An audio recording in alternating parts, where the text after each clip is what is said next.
Broadcasting, the boisterous part of the fastest game in the world. So strap on your lids and lace them up, Rook. You're listening to the BarnChirpers Hockey Podcast. Take a lap!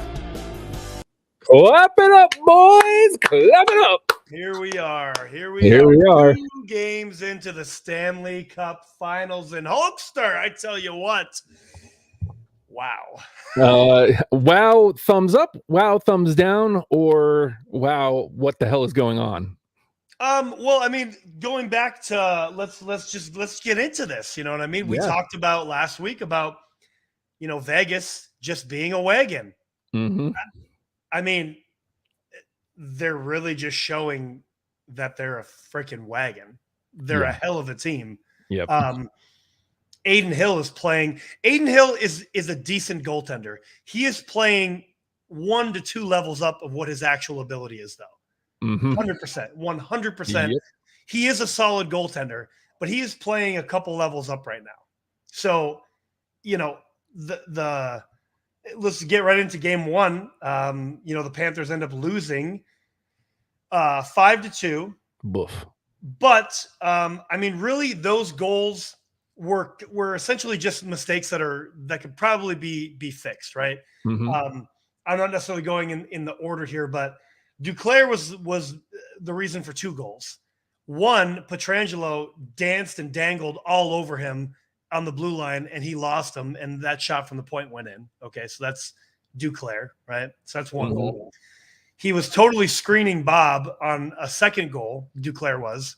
And, any goaltender, whether it's Bob, Aiden Hill, even Vasilevsky, right? Any goaltender, if they can't see the puck, it's going to be real difficult to stop it, right? So There's 2 goals.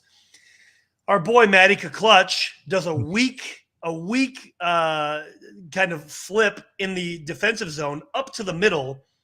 And something for anybody that's never played hockey before, one thing you learn at the very basic fundamentals of day one in hockey, never clear the puck in the middle of the ice, especially in your own zone. Mm-hmm. And to that point, real quick, I'm going to make this about myself real quick. I played goalie growing up my whole entire life. And I can remember this one specific game. We were getting destroyed. It doesn't even matter the score, but the puck was behind the net. Somebody passed it out front. And my buddy, actually, he was trying to clear it and get it out, but he essentially took a one-timer from behind the net and one-timed it in our net. Oh, no. Because the pass went out in middle of the ice, right? Yeah. So, anyway, this is like pee-wees. But anyway, the point being, you never clear the puck out front, especially in your defensive zone. Matty Kaklutch, our boy, weak, up, kind of lifted it up, and Mark Stone, great hand-eye coordination, knocks it down and puts it in the back of the net. So that's 3 goals right there, right? And I don't necessarily think the 4th goal might have been a solid one. I don't remember exactly, but then that fifth one was an empty net. So, really it wasn't a terrible game 1. Obviously, the Cats did lose, but they played better in game 1 than they did in game 2. Game 2, God bless. Game 2, bro. Well, 7-2 is not good. No. I do want to actually touch on game 1 again real quick. So game 1, Aiden Hill made the save. Aiden Hill made essentially, this is actually kind of a fun fact. The exact paddle save that Aiden Hill made in game 1 is on the same end of the ice that was made in game 2 of the 2018 Stanley Cup Finals when Braden Holtby made the same paddle save on Ryan Reeves, which was deemed the save, right? Right. And essentially back then in 2018, that save essentially propelled the momentum of the Capitals winning the Stanley Cup in that series. That was like they were down, that big save, then they made a comeback, and then they won the next 4. So this is game 1, and Hill did that. I'm not necessarily saying that that's going to make the Vegas Golden Knights win the cup. I will say, watching that, though, I was like, holy crap, dude. That's a huge moment, though. Yeah. So it's already as strong as Vegas, as we saw in game 1. He makes that amazing save. It's kind of one of those just, if I'm the Florida Panthers, I'm like, damn, we can't do fuck all.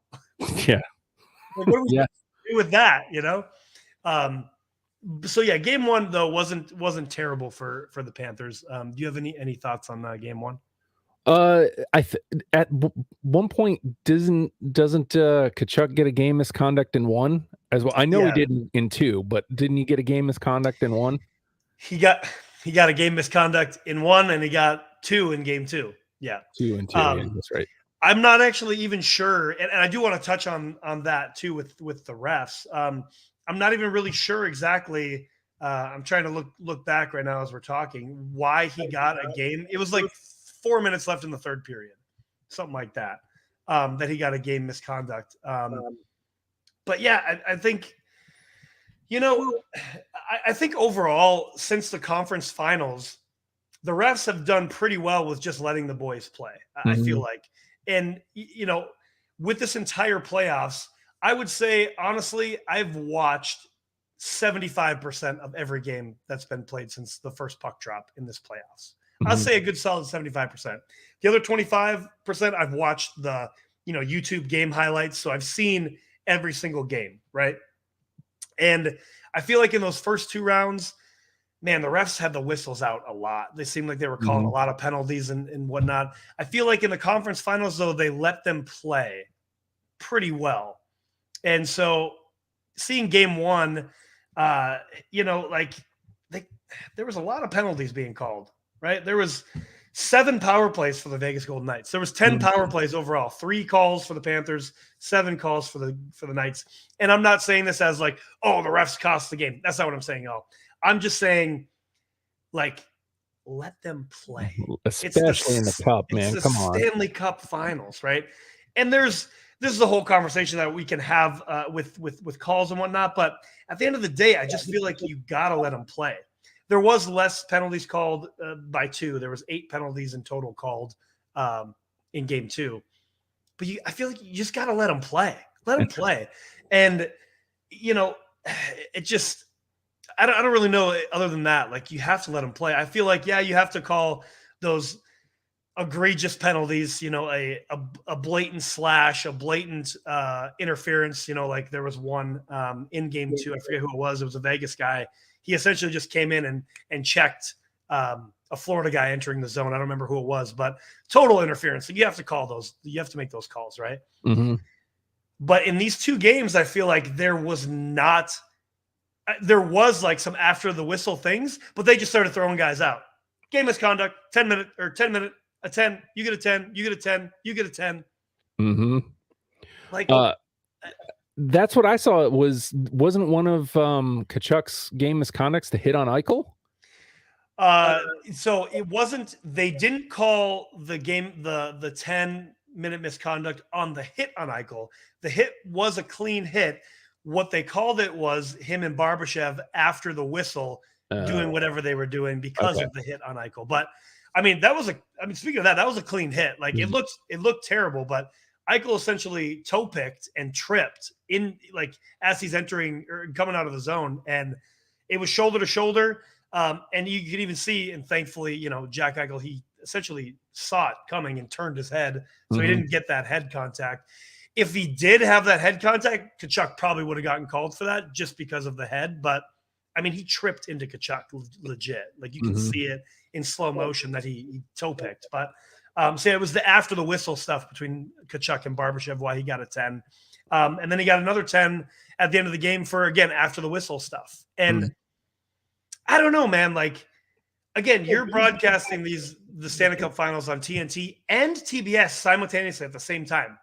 Because I know that because I was recording on Sling or whatever, right? And I have 2 recordings of the same thing because they had it on TBS and TNT. And to me, while we're hockey fans and we know the game, but a casual fan, like if you see that, why wouldn't you want to see some scrapping after the whistle? Yeah, well, it's for the Stanley Cup. This is the biggest championship in sports. That they care about it. Let's see that they care about it. That they want to win. And they're just tossing guys. And I to that same point, I get the point of trying to maintain order in the game so that way things don't get out of hand. But you literally aren't even letting anything. Like you're just like, nope, you guys are scuffing. You get a roughing. You get a roughing. You get a 10. You get a 10. Everybody out of here.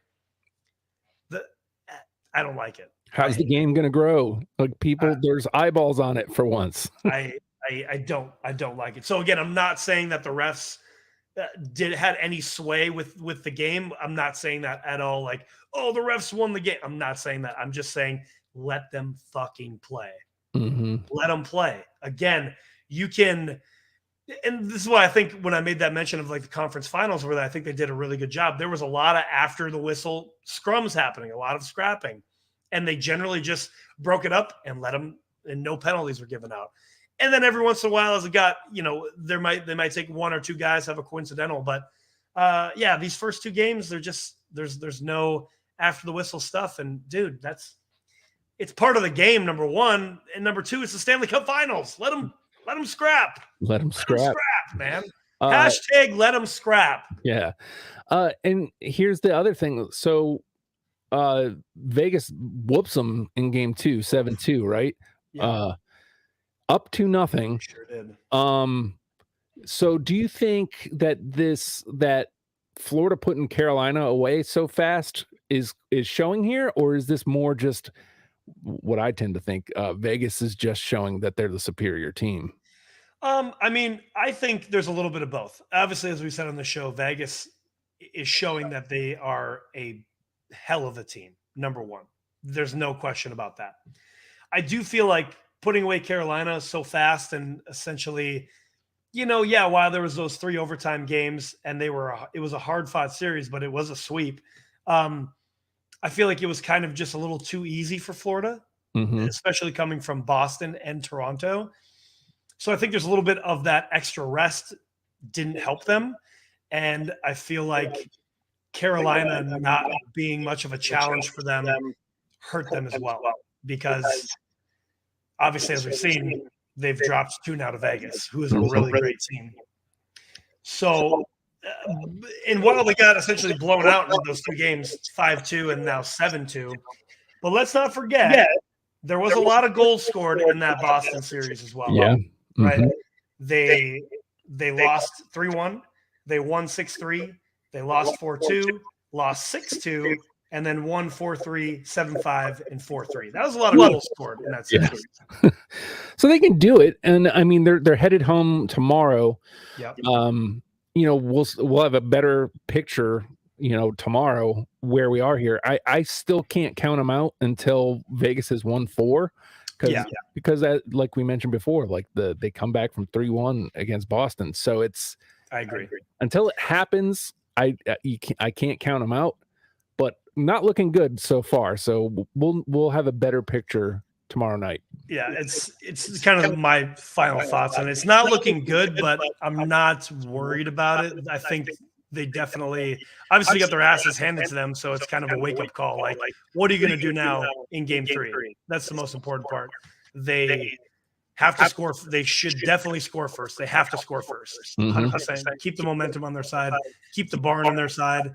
And then don't take penalties. Because especially now, while we're saying hashtag let them scrap, that they're calling these things and easily giving mixed conduct. So you have to reel in a little bit, even though that the Florida Panthers game is to be physical and to get under your skin. That's Matty Clutch's game, right? But you got to be careful about it. You know now what they're going to call everything. Yep. So now you just have to take the talent and put the puck in the net, because they had a lot of opportunities in game 2.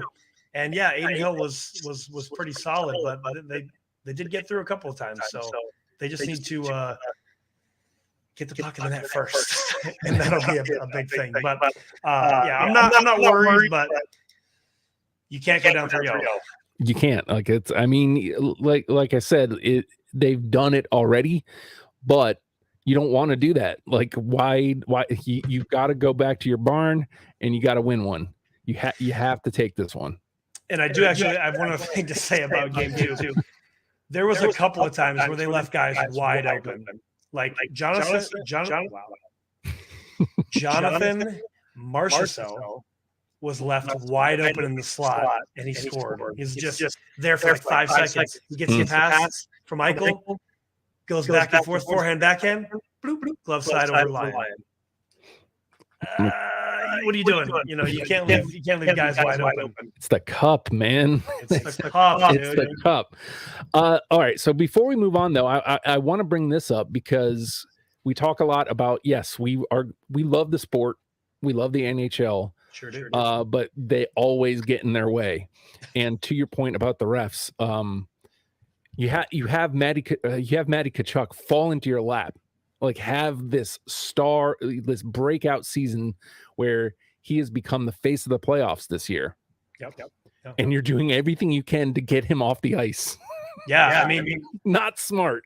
I should have pulled that up while I had the stats up, but I do remember seeing a graphic that he had 50 penalty minutes the entire playoffs, and just 26 of those in the first two games of the finals.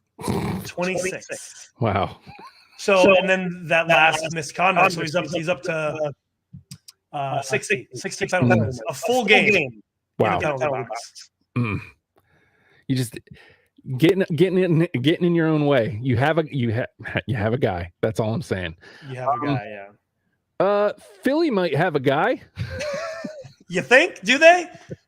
Do they have a guy? I wish Corey was here to talk about his team. Yeah. So you know what? We'll dive into like this is a pretty big trade. I like Philly here. I like what they get in return. They dish off Provorov to Columbus. They just dish off. I know Connaughton. They should dish off Provorov to the trash and just never sign that piece of shit. But seriously, anyway. But yeah, that's a conversation for a different day. Yep. Connaughton goes to LA. I think Hodgson is their guy. I'm not sure. Yeah, I'm not familiar with either of those guys. I know Provy and I know Connaughton were both Flyers, and so they're both clearing out. Philly gets Cal Peterson, which, you know, we gave some shit to Corey about because, this is your guy. Here's your guy. But you never know. He might end up being the backup. I'm guessing he's the backup because my guess is Hart is on the way out. I forget the kid that they had, but he got a lot of playing time towards the end of the season. I did see the rumor wire that the Flyers were working on a second trade of the day for Carter Hart. So yeah. That's likely, I think. Poor kid. Like he needs to get out of Philly though. He needs a fresh start. Like absolutely. Give him a position where he can get, 25 to 30 games and get his confidence back so he can get a starting job in 2 seasons. Yeah, absolutely. But so Philly acquires Cal Peterson, Sean Walker, and Helga Granz, I guess. And the internet loves this Granz kid. I guess he's a defensive prospect that's looked really good. And he might slot right into that blue line almost immediately. I can't imagine he's probably a top 6 already for them. Oh, I'm so sorry, Corey. Yeah, I mean, so I really like seeing these moves because Philly, much like the Toronto Maple Leafs, need to go scorched earth. Because you've had the same pieces in place for years upon years upon years with no results. Yeah. Matter of fact, in this case, Philly has gotten worse. Way worse. You have John Tortorella. You made the coaching change. All right. Well, now get rid of those guys. Yep. Get rid of any crappy contracts that you have. Get some new faces in there. If you're going to do a true rebuild, do it. Pull the trigger and freaking do it because you've literally only gotten worse. So you haven't done anything to get better. So I like this to actually see some moves being made. Like, okay, let's try to get better. I mean, they got I'm having 1, 2, 3, 4 picks. Three draft picks. Like that's huge. Yeah. And this draft class is apparently one of the better ones in the last handful of years since like McDavid's class.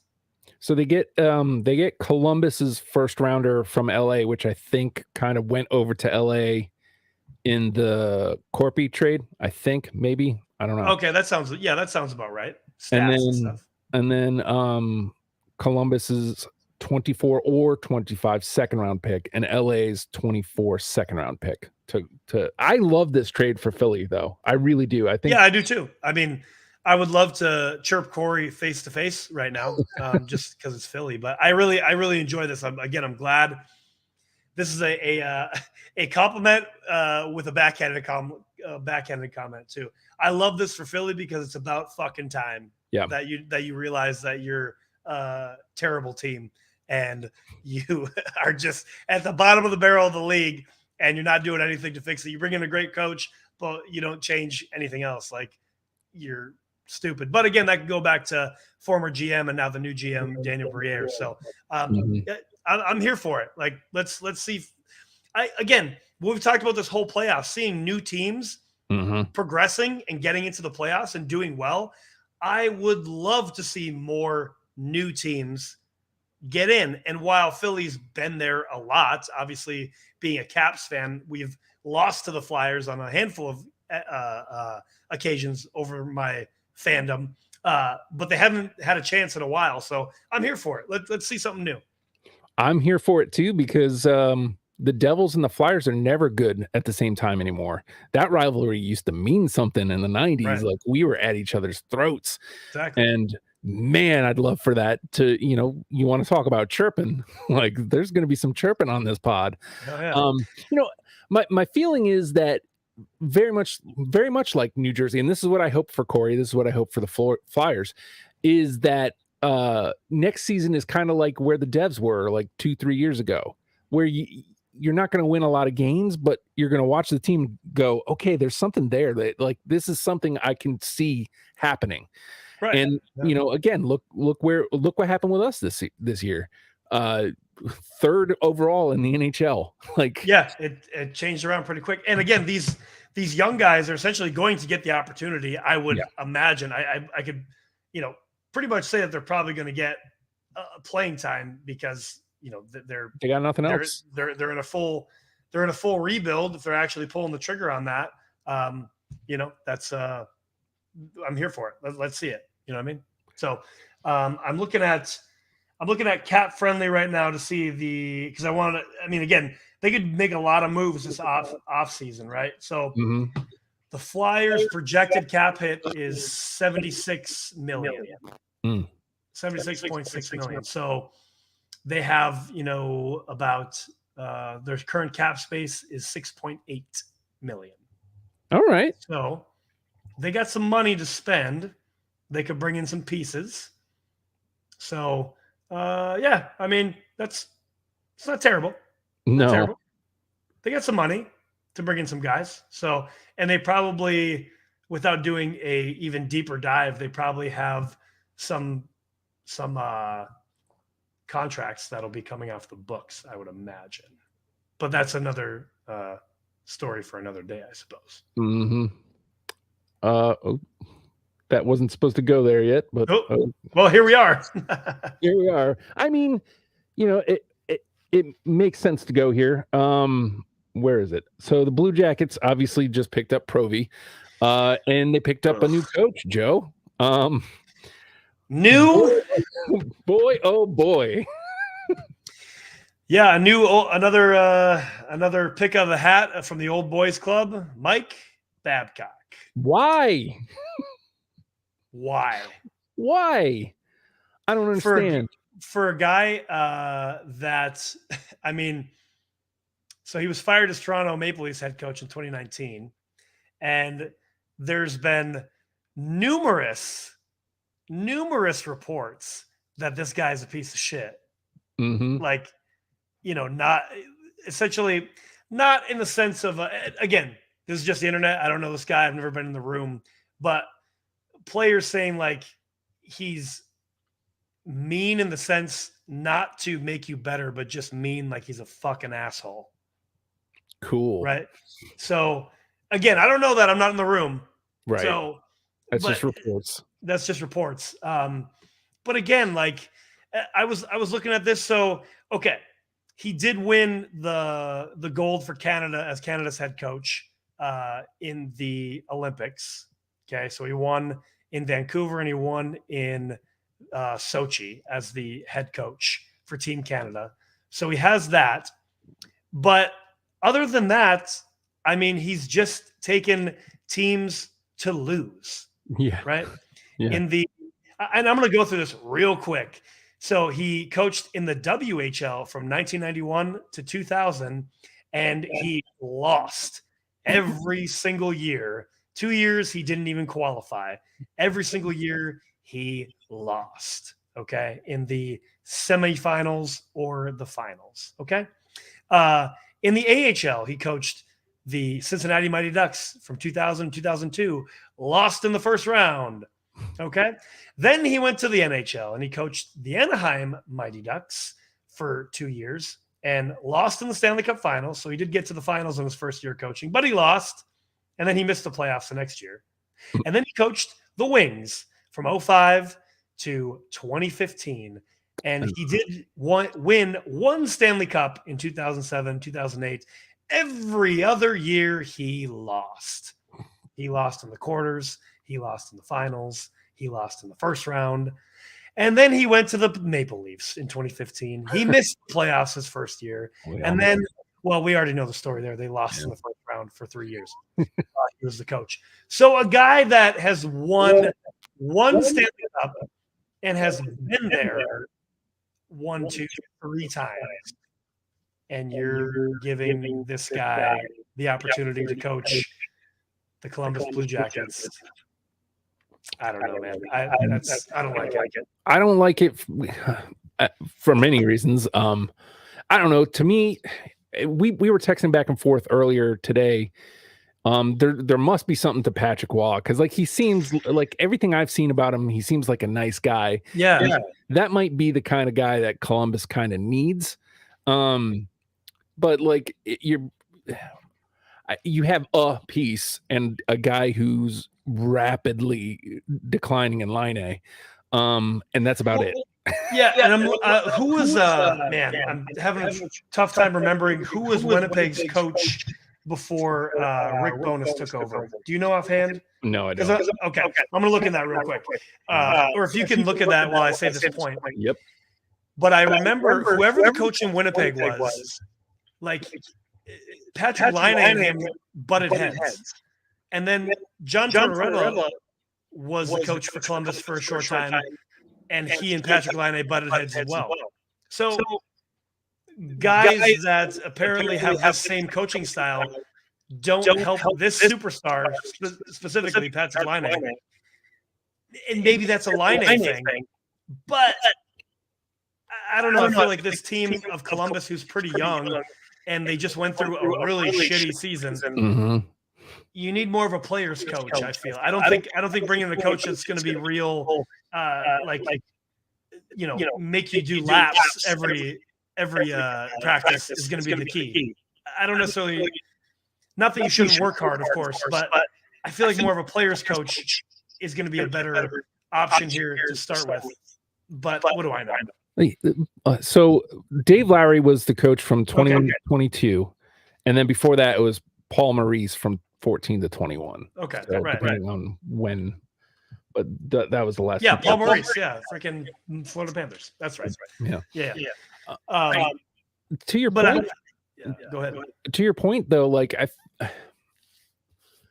I feel like Babcock is the kind of hire if you're a team that like maybe you just missed the playoffs and your goal is just to get to the playoffs, right? Like, if the Devs didn't have Lindy Ruff this year, I'm not saying I want Babcock, but I'm saying like that's the kind of guy you hire just to get you to that next level. Like, let's get in the playoffs, see how we do type of guy.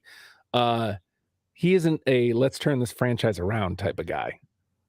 Yeah, I don't see that either, because again, when I just went through his track record, like, who did he turn around? He didn't turn anybody around. No. Like, I mean, because you make to that point, like he was the Maple Leafs head coach for 3 years. Mm-hmm. Didn't do anything with them. They lost in the first round, as we know. As we know. I don't know. I mean, I guess unless this is maybe like a short-term answer for Columbus, like get Babcock in there and try to implement a new type of system, and then you have your actual head coach coming in a couple of years to take over from there. I don't know, but I just feel it's going to be another case of just, again, the old boys club.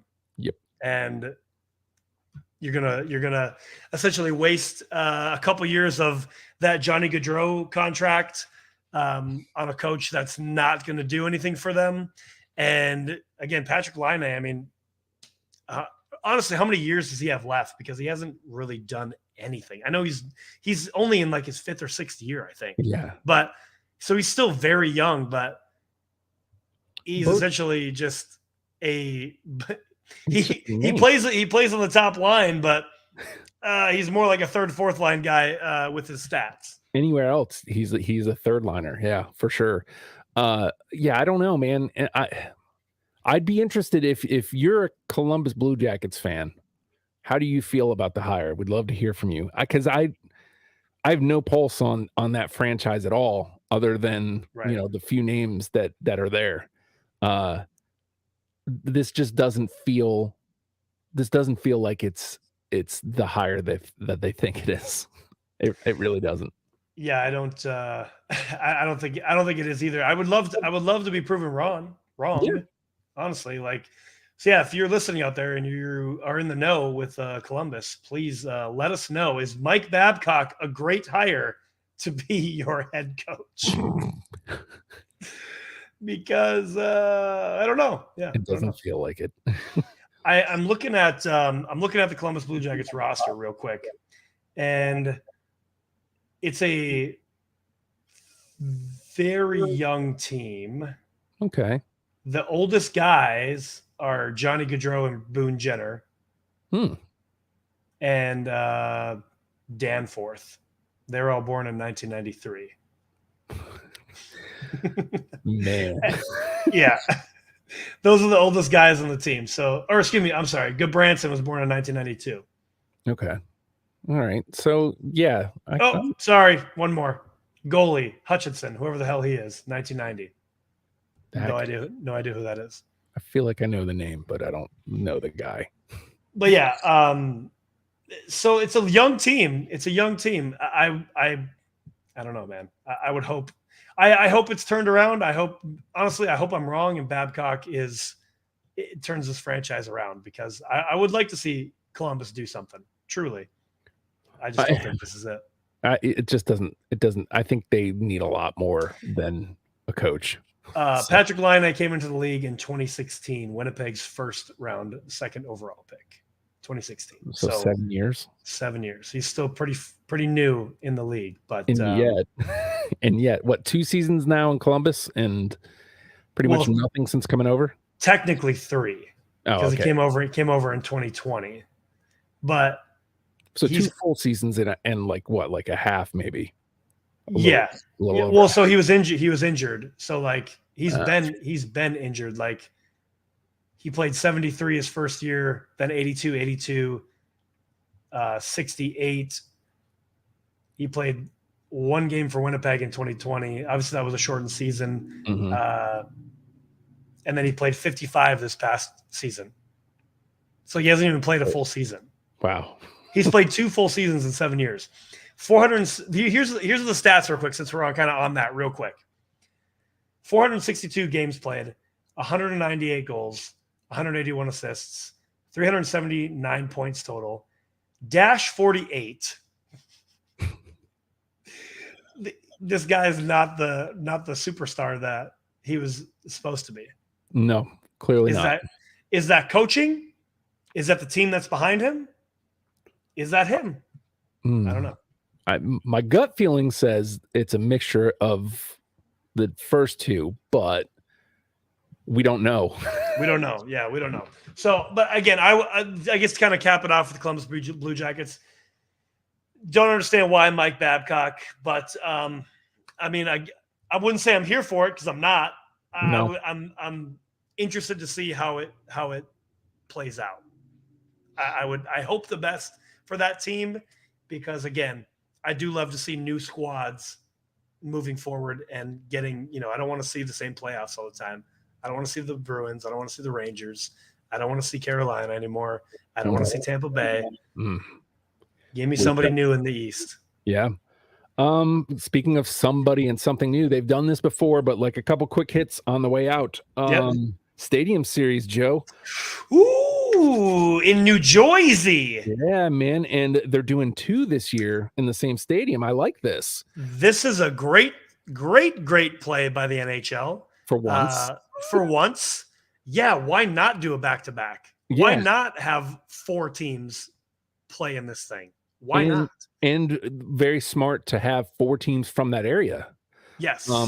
So you got the Flyers and Devs, which to me, as you talked about, used to be a huge rivalry. It did. And like for a chance for it to have the spotlight on it, like I love that for this. And, you know, I think that's part of why I was excited to see that Flyers trade is like, okay, maybe this will be something this year. And maybe we can be at each other's throats and they can be a thorn in our side again. You know, you hate to take the L's, but like you also want the games to be competitive. So for sure. Yeah. I really like this. Again, with essentially a double header, 2 games that weekend is great for the NHL because it's shown that with the Stadium Series and the Winter Classic, it's sold out. Yep. Fans come in droves to watch outdoor hockey. So like, this is great by the NHL. Thank you, NHL. About time. For once. About time. And also, because we didn't touch on it, but the what are they calling it? The International Series. Oh, yeah. They have essentially a round robin happening, which is, I think, great as well. I wish we had the graphic for it, but we weren't prepared for that. Sorry, y'all. But and it's not at the beginning of the season either. It's like, I think in November, I want to say November. And they have teams that are actually like you would want to see internationally. If we can stall for like 2 minutes, I'll find the graphic. You got anything else to talk about? Well, the other game in the Stadium Series is Rags and Isles, and both of them were playoff teams this year. So that rivalry is probably heating back up. Anytime you get New York versus New York. Yeah, that's great. So this is the first like Grand Slam home run NHL has done in quite a long time. The Stadium Series, as you mentioned, clearly just a great concept that fans are flocking to, but to take it that next step further and do a back-to-back in New Jersey and the teams that they chose, the games that they chose to put there, like I can't say enough. Literally my only complaint is that tickets will not be affordable because I would love to do both of those. That would be awesome. That's definitely the thing with those the outdoor games is they are pretty pricey. Which I mean I get it. So you either have to find a deal somewhere or scalp the tickets. I'm just kidding, don't do that. But it's not necessarily they got to pay for that stadium somehow. So okay, I found it. All right. The Global Series in Sweden 2023. It'll take place in Stockholm, Sweden, at the Avicii Arena, not the artist. And here are the teams. November 16th, Red Wings versus Ottawa Senators. Like it. Yeah. Next night, November 17th, Toronto Maple Leafs versus Detroit Red Wings. November 18th, next night, Minnesota Wild versus the Ottawa Senators. Love it. And then on the 19th, the Maple Leafs versus the Minnesota Wild. Love it. So a little mini round robin. Like, this is awesome. Detroit Red Wings, Toronto Maple Leafs, Minnesota Wild, and Ottawa Senators. Like, that's a global series, not freaking San Jose versus Arizona. Nobody gives a shit about those 2 teams. Sorry, anybody who's fans of those teams. We love their gear, but nobody wants to see those 2 teams play in Sweden or Czechoslovakia or Russia, Germany. Nobody wants to see them play. Nope. Okay? And you got 4 teams who are either on the up or, in Toronto's case, already playoff teams. Like I love it, man. Like Detroit has been on the up the last couple seasons. And to your point, in the text thread, they're like 3 seasons away from being cup contenders. Ottawa. I said it. Yeah. Ottawa is like a piece away, and hint, hint, hint. Corey and I are kind of hoping that Carter Hart lands there.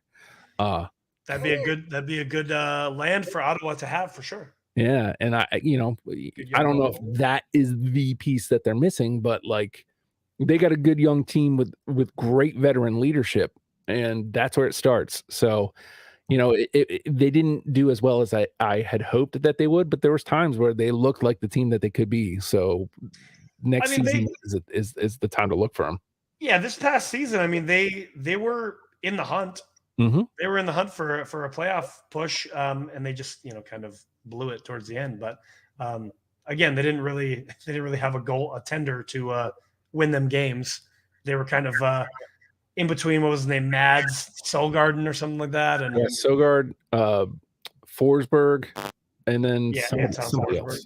Somebody else. There was like somebody else that played there at some point. Talbot's the number one guy, but he's hurt again.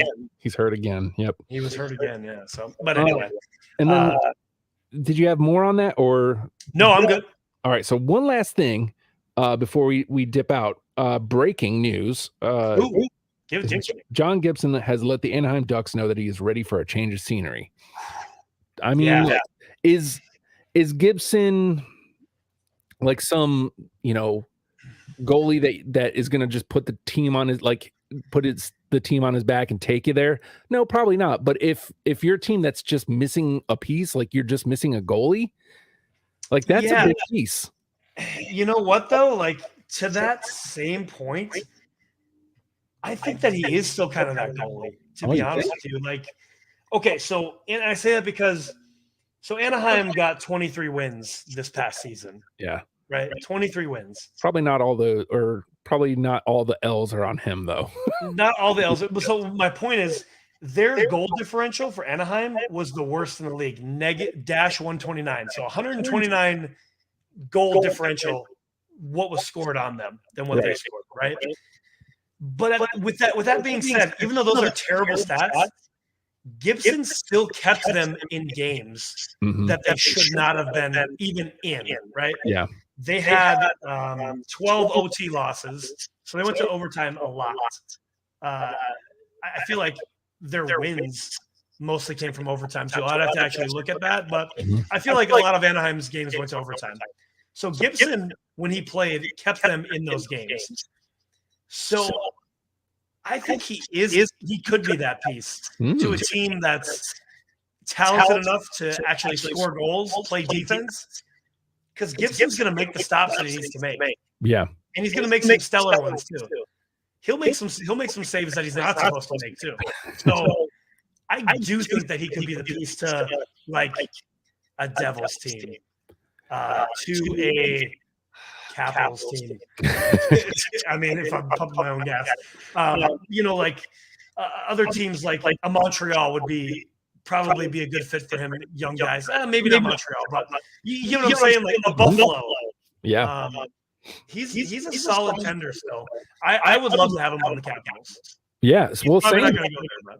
Yeah, but what's there? Like you talk more on this at a later time, but that town doesn't seem to really care about the cup that you guys won recently. Like we went to that barn recently, and more no cup we found. More on that in the off season. Yeah, but no, dude. Like I wholeheartedly agree. I don't think he's like him going to Columbus. Like he's not a savior, but like he is right. Yeah, 100%. He is definitely like the Devils or the Caps, or like you said, I'm just repeating you, the Sabres. Yeah. Like if he goes to one of those teams, like he's definitely a guy that could take them over the top for sure, I think. And he's probably got a good couple years left, and easily, yeah. Depending on who you have there behind him, somebody could get some seasoning. I really like Buffalo now that we talked about it, like a guy like 6K or man, I forget the guy who meditated towards the end. Levy. But yeah. that guy, like those guys just need seasoning. They just need some time. And somebody like a John Gibson buys 6K some time, and he doesn't have to leave. Hot take. All right. If John Gibson goes to the Oil, ooh, they win the Stanley Cup. Ooh, I like that. They would win the Stanley Cup. Because, well, Soup's got to go. I mean, poor guy, but Skinner had a good rookie season. He did. But like, and to your point, a guy like Gibson giving him some advice, playing backup to John Gibson, bro. And playing backup to Gibson as opposed to playing backup to Soup. Like what? That's night and day. Really, truly playing number one to Soup. Yeah, you're right. Like, especially towards the end of the season, he definitely won that. Won the net. Yeah, man. I mean, I think that's kind of a hot take, bold prediction. But if John Gibson went to the Edmonton Oilers, that's the only thing they're missing is a goaltender that can be a goaltender. Right. Yeah. No, I love that. And then I think Soup is still a serviceable goalie. He could go somewhere that, he's probably a number 2, but like, I don't know, somebody who just desperately needs one. Soup could fill that role. Yeah, I suppose he could. Soup to your Caps. Gee, I don't know. He can't get any worse than Kemper, so. That's right. Oh shoot. Okay, well that's the bold prediction there. John Gibson to the Edmonton Oilers. I love it. I don't know what the what the cap is and all that, but if that happened, watch out. So I guess we'll find out. But real quick before we leave, Anaheim is another team, that very young team, and they have guys like that are going to continue to be something. Trevor Zegras, Troy Terry, God, who's that? Who's the other kid that I'm thinking of right now? Terrible take when I can't think of the name of the freaking guy. Who's the other guy with Zegras? Comtois, McTavish. McTavish. So yeah, those guys. I mean, they got some vets too, like an Adam Henrique. I don't know how much gas he has left in the tank, and Fowler and Shattenkirk.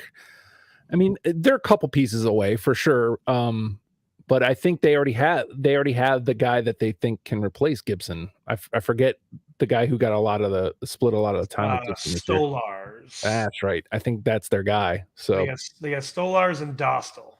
So, but anyway, they got a young team. I feel like, they can, again, Gibson wants to go. So you're going to get a pretty good take for Gibson still. He came in the league in 2011. So, he's got some years under his belt, but I mean, the guy's won 180 games in 431 games played. So like, whatever the math is on that. And think about when was the last time Anaheim was any good. Yeah, exactly. And to that point, he still has a .912 save percentage and a 2.83 goals against. That's pretty solid numbers. How long has he been in Anaheim? Since 2013. Okay, so his first 2 years were elsewhere. So his first 2 years were in June or like the AHL, whatever. Okay, he was drafted in 2011, and then his rookie season was 2013, 2014 for Anaheim. So he spent his entire time on an NHL roster with the Anaheim Ducks in a time where they haven't been very good. Correct. So there you go. Correct. So I feel bad for the guy. Please go somewhere that. And again, to my earlier point, he's been on a Ducks team that has not been great, and yet he still has a below 3 goals against average and a 0.912 save percentage. So to my same point, he's kept the Ducks in games that they should not be in. Well, there you go, John Kidd. I want to put the stamp on this. I'm repeating Joe's hot take. John Gibson to Edmonton, make it happen. I love that. I really do. I think that's hot, and I think seeing Edmonton finally do it, I think would make me happy. Seeing Toronto continue to lose makes me happy. Seeing Edmonton finally do it would make me happy. Well, that's a hot take. Stamp it. John Gibson to the Edmonton Oil. Why Babcock though, Columbus? Why Babcock? Dumb. That's dumb. Hopefully next week we're not talking about another sweep. Yeah, please. Hopefully we're talking about a series tied at 2-2. Again, I'm going to Florida. I'm going to try to find a bar and watch the games. I cannot afford $600 ticket to go to Stanley Cup Finals. Wish I could. But if there's nothing else, Hulkster, you good? That's everything. Also, real quick shout out to you, Hulkster, for always putting together the slideshows and whatnot. We thank you for all of your thankless work, but I'm thanking you right now. Why'd you have to do that on air? God damn it. Because I wanted to make you blush. So with that said, stick taps and sellies, boys. Clap it up. Clap it up, boys. End that broadcast.